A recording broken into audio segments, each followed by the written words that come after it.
Quickly running through what exactly we are trying to see here. The discussion is 4 or 5 points. One point has already been discussed. But before we are proceeding further, I would like to, because I was hearing Harish when he was talking about domestic market borrowing, etc., etc. Next week you will find the order from the Reserve Bank of India on a compounding on a similar matter. RBI has already have recently handled one assignment in Mumbai when the parent company or group company has given a loan for the purpose of purchase of equity. RBI has clearly directed to unwind the transaction. We have unwinded the transaction. Matter has been compounded. Order would be issued next week. RBI is going to do a rigorous penalty on that, which is quite unusual. The bank interest rate which you would have paid to the banker if this money would have been borrowed from State Bank of India, number one. Number two, when you are selling the shares, at that point of time, assuming you purchase at rupees 10, at the sale of the shares, because this transaction before compounding, you know that everybody is aware of, we need to unwind the transaction, only then the compounding can take place. They have disinvested the shares. RBI said the gain which has actually arisen on account of this sale from rupees 10 to say 11 or 12, 2 rupees differential would be treated as a gain to you, and on penalty would also be imposed. Should not say penalty, compounding fees shall be leviable on that also. Two rigorous things, clarifying this. Switching over to my original agenda which has been assigned by Vinod Bhai. We are talking about a scenario background, etc. I am not giving because we have short of time. The background which has been there, transfer and sale of equity shares. What to transfer, when to transfer, different form, etc. need to file. But when we are talking about transfer of equity shares or sale of equity instrument, you would have seen in the 2007-8, the situation has arisen. Most of the real estate player in the market has come forward and started using dubious ways for the purpose of investing into a company by way of put option, call option, assured IRR of 36%, 80% and 42%, etc., etc., etc. RBI realized this. After 4 years, 5 years, they started picking up the case from the market and started saying, look guys, this is nothing, only a quasi-debt scenario. They came out with a circular. Any put option, call option scenario is not acceptable because anything which is within assured return scenario will be considered as akin to ECB. Therefore, it would be treated as an ECB. Therefore, all those transactions need to be unwinded and people have been directed to come for the compounding after action. Therefore, put option optionality clause. No assured return rules has been brought into the system, and apart from that, the minimum lock-in period should be of 1 year or such higher period as may be prescribed under the rules regulation. When it comes to ECB scenario need to be seen from 16th September 2003. OCB has been completely banned, and they have been clearly said, whatever may be the situation and scenario, irrespective of the investment is into the route or approval route. If it is into the approval route, then you get an approval from the ministry as expected. But if it is under the RBI route, in case that some OCB has been banned, then OCB need to take in prior approval from the Reserve Bank of India. Whatever the stock was lying at that point of time, if it is a listed, 2-year period has been provided for the purpose of liquidation or disinvestment. When it comes to transfer of share from resident to non-resident, on a deferred consideration, new clause has been inserted from the perspective of saying time limit has been prescribed. On deferred consideration, 18 months is the maximum time period which has been provided by Reserve Bank of India with the condition 75% need to be paid upfront.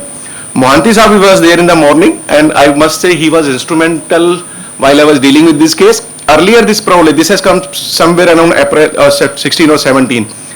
We did one transaction, we took a specific approval from the Reserve Bank of India for a escrow, for a deferred consideration and escrow for 18-month period of time, and another for tax perspective 7 year, 8 year, whatever is there.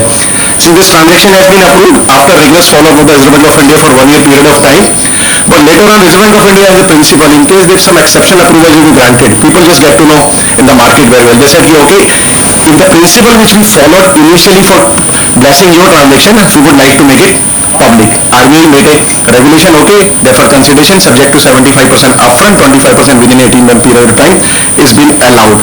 When it comes to opening of escrow account, I am going to deal with the next slide in detail. When it comes to transfer of share, friends, everybody is aware of that. When it comes to transfer of resident to resident, no approval is required, not FCTRS is required. When it is resident to non-resident, including NRIs or OCI on repatriable basis, principle is same for listed companies, SEBI regulation, unlisted company, fair not more than the fair market value, as may be prescribed by the internationally acceptable assembly practice, duly certified by the chartered account or category 1 merchant banker. When it comes to non-resident or NRI, including OCI, eligible investor on non-repatriable basis to another non-resident on repatriable basis, definitely it is required to be filed. Non-resident, including NRI, OCI on repatriable basis to a non-repatriable basis. Again, FEMA angle come. If it is a non-repatriable, no transfer can take place. If repatriable, accordingly, this will also require prior FCTRS filing requirement. When it comes to non-resident, including non-resident to non-resident, since no foreign exchange inflow and outflow is taking place, therefore, no prior approval is required to be obtained, or neither it is a case of FCTRS filing. FCTRS need not to be, because inflow and outflow is not getting affected. When it comes to NRI on OCI eligible investor from resident to non-resident, that too on the non-repatriable basis, same provision will be applicable. This is regarding FCTRS scenario. When it comes to listed companies, since the transaction is contemplated in the stock exchange, bank plus report is when it is the AD bank responsibility to file it. But if it is a primary issue, definitely company need to file FCGPR.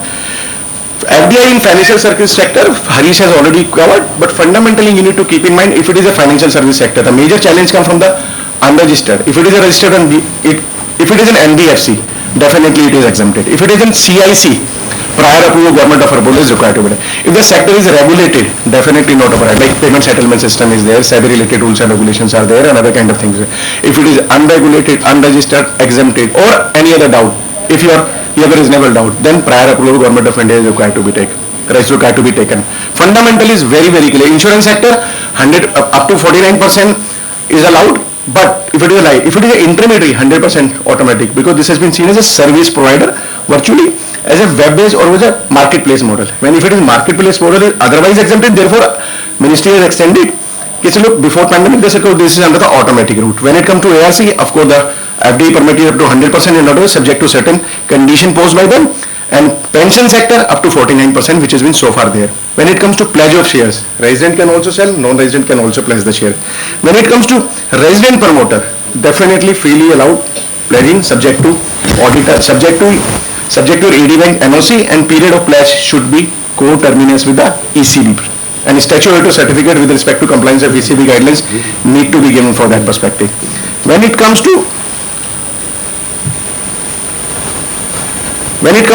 pledge of shares by a resident outside India, they will definitely been allowed to pledge the share subject to condition. Indian bank are surely for surety, credit facility and loan facility, and to overseas bank to extending a credit facility to the promoter. The NBFC is also been allowed to have these shares pledged with that non-resident. The only requirement is in case of invocation of the charge. What happened in case the charge has been invoked? At that point of time, all the rule restriction, assuming now that they are stepping into the shoes of a non-resident, then all sectoral condition, pricing, etc. will applicable, that need to be complied strictly. Then comes to escrow account. If you see friends, before 2011, escrow arrangement was not allowed. Thereafter in 2011 they have allowed the escrow with only one condition. Initially they said only the listed company in the scenario of a delisting or buyback it is allowed, and that to be that. And before that they said with the prior approval of Reserve Bank of India, escrow account can be opened. What happened? We have seen the cases when the profession like lawyers, chartered accountants are opening escrow account for their client. They are saying that we are carrying out the duty. These are 5 live cases we have handled in 5-6 year period of time. They have taken the money. They said we are carrying out the due diligence, park the money. Customer park account has been prepared. Money has come to that. Transaction has been over. Now we find it appropriate DD etc. has been done. SP, SHA, closing assistant. Thereafter from this account like chartered accountant account or practitioner secretary or lawyer account, they are crediting this money into the account of that. I have seen live cases. Answer is absolutely not allowed. Even now it is not. Post 2011, RBI has made it very clearly a automatic route has been advised for the purpose of opening an escrow account. That too only with the AD bank, or if it is a listed company, that too in a scenario of buyback or delisting with DP only, not with anybody else. Even now, in case you being a trustee or anyone, apart from AD or DP, depending on the case of listed and unlisted, you are not allowed.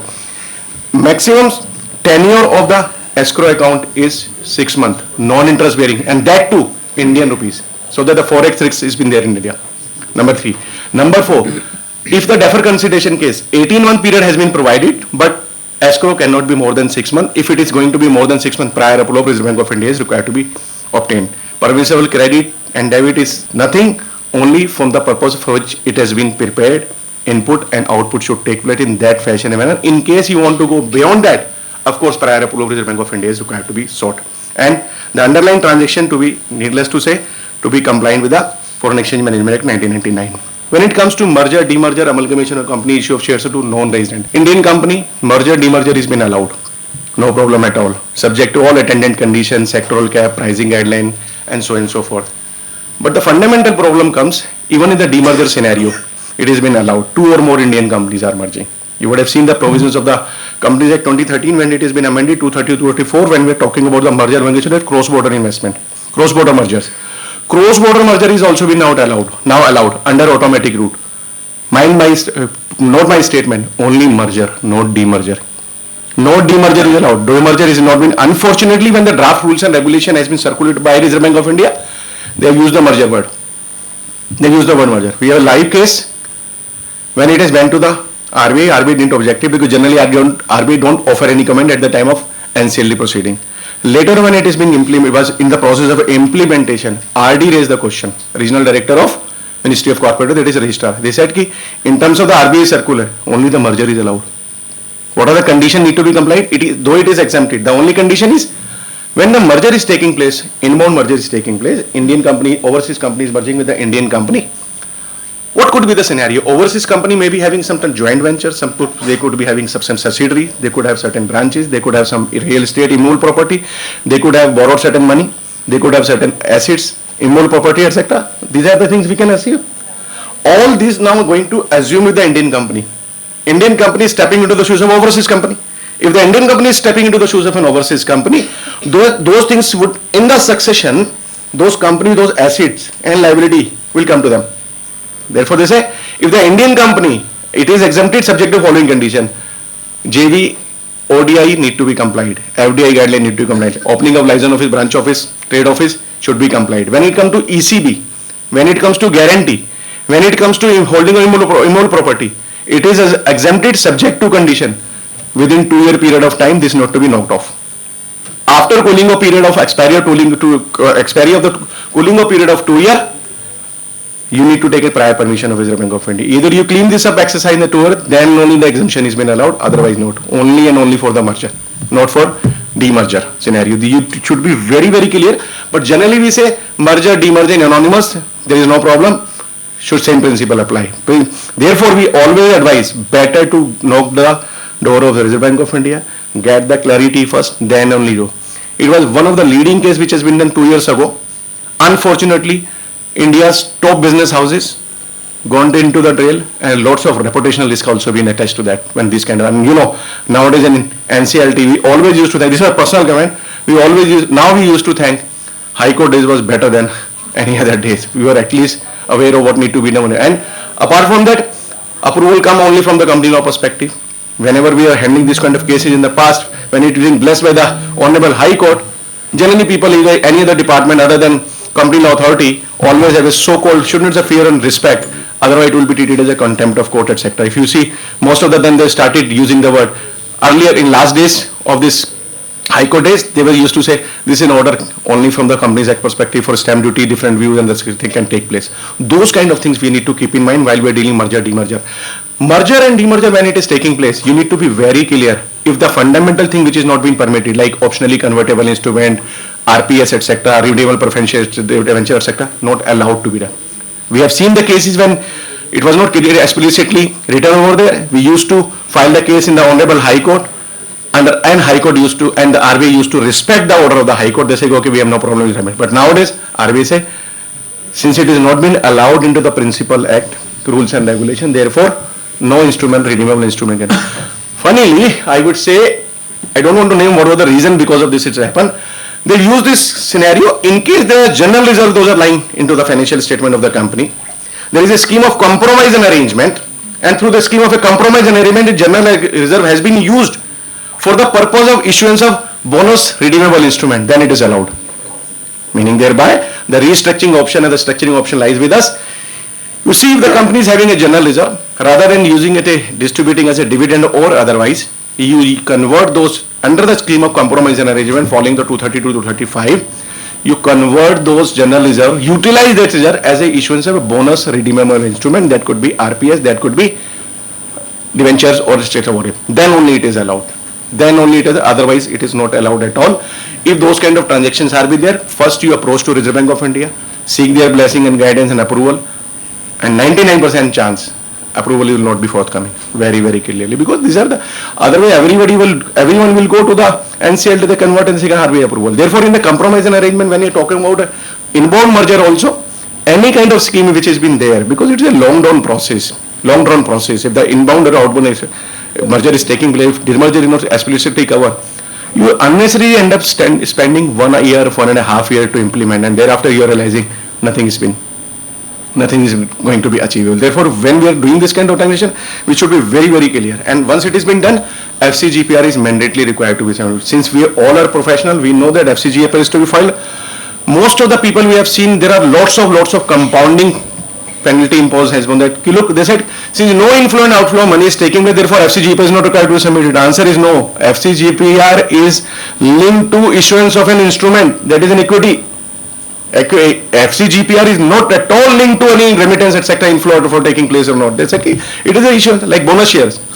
There is no inflow and outflow money is there. Definitely you have to file it. When it comes to right issue, definitely you have to file. Obviously, money is been flowing on inflow and outflow is taking place. Inflow is taking place. Even in the case of in this particular case, you have to file. We have seen the companies People are making mistake. Best of the best companies. And particularly, I'm sure speakers in the morning would have discussed the case of a partly paid up shares. Partly paid up shares, even if you are issuing this kind of scheme of arrangement, sector or merger, demerger, allowed, subject to adherence of all those conditions within 12 months, 25% upfront, within 12 months you need to bring an FCGPR need to be filed on each stage. Before 2020 it is not allowed. There are cases in the market and there are cases we have handled at that point of time. Even we have the case recently, yesterday I was only handling this case incidentally. 70,000 crores worth of investment has been made in 2007 for the purpose of partly paid. RBI also cleared that. Some good advisor at the time of due diligence advised, no, though it has been cleared, everything has been taken care of, but in our considered view, partly paid up share were not allowed at that point of time. Why don't you go and file suo motu application for the compounding to Reserve Bank of India? I said, but without taking because if you see the compounding principle or Carden principle, you need to be very, very clear when you are submitting. Compound default should be made good. If that require prior to RBI, good, seek a prospective approval for RBI or prospective approval of government. They have not taken. File the application. RBI took 4 or 5 months to scrutinize and thereafter they return the application. A, application is returned for compounding. B, whatever the acknowledgement letter, approval letter we have given for the purpose of issuing the FCGPR, all has been cancelled and treated as withdrawn. Withdrawn.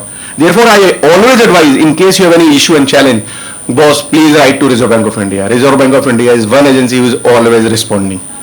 You need to rigorously follow up. Definitely, in my experience, I have never seen RBI is not responding. Go and meet them. At least you will not be making this kind of mistake. This is what you have to need to keep in mind when we are dealing with merger, demerger cases. Investment through avenue on the FPI route is allowed. Government security, NCDs, commercial papers, you need to do domestic mutual fund, etc.